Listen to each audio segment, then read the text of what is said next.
Hello, wonderful people. Max Savage here, and today is another comic book review. This review is going to be on Miles Morales Ultimate Spider-Man, issue number 12.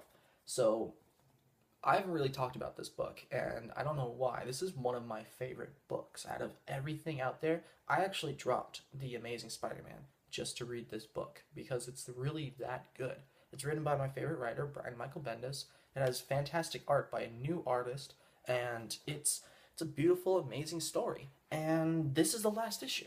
So I don't really have anything kind to say about this issue because of the fact that honestly I didn't like it. So just want to let you off the top, that doesn't mean anything about the entire series in a whole. I love the series. I'm just not a huge fan of this book, and I'm going to give you the reasons why. So, as we know, and what it says at the top, Secret Wars, 1 month time until blah blah blah. Anyway, the whole Secret Wars event's happening. If you don't know what that is, pretty much the main universe and the Ultimate Universe are clashing together.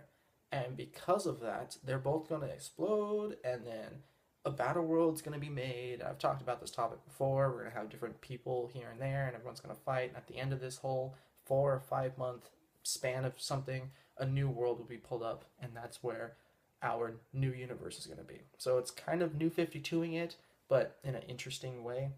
But um, I don't like this book.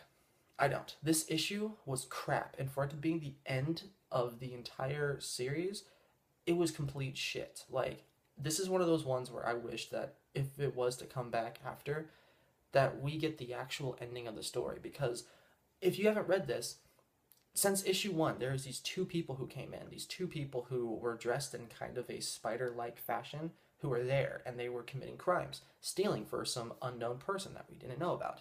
We had Peter Parker coming back from the dead, which were like, holy shit, and he was actually resurrected back from the dead, but we still have no idea who the person was.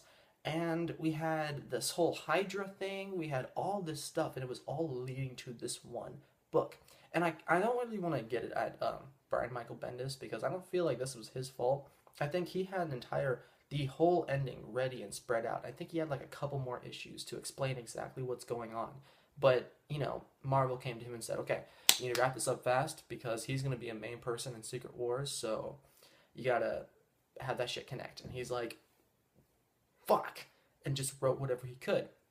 And that's how this feels because every issue before, it's leading up to this huge event, and I was kind of scared because they reveal at the issue 11 who the actual main villain is, and it's Doctor Doom.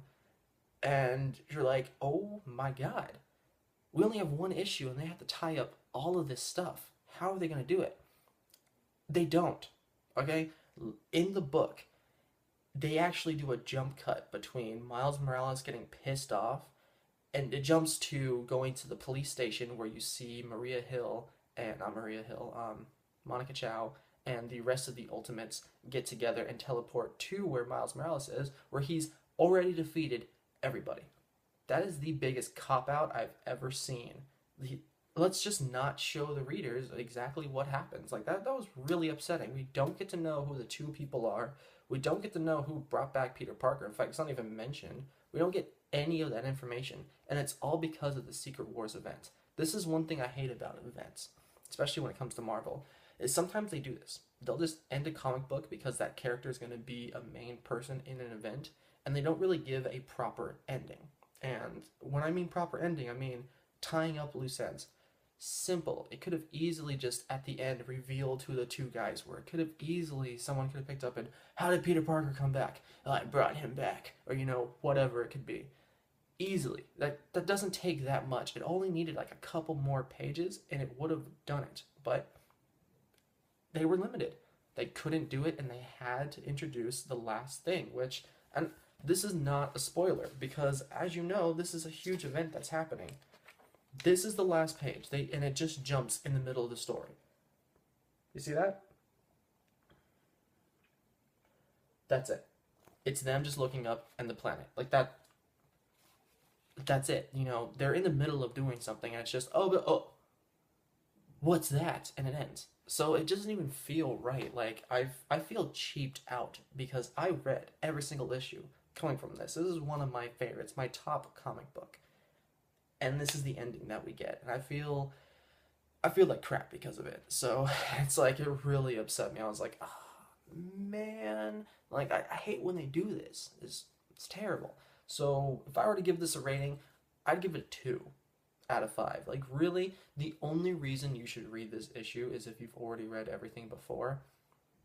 You don't even need it. This isn't even an issue to get you ready for the Secret Wars event, because all you have to do is look at the cover of Secret Wars and see that Miles Morales is in the corner of it. He's kind of a big person on the front. In fact, let me bring the book back one more time. They got this page. See? There he is. It's not like he's hiding. He's kind of there. You can't miss him. But whatever. Yeah, I'm upset about it.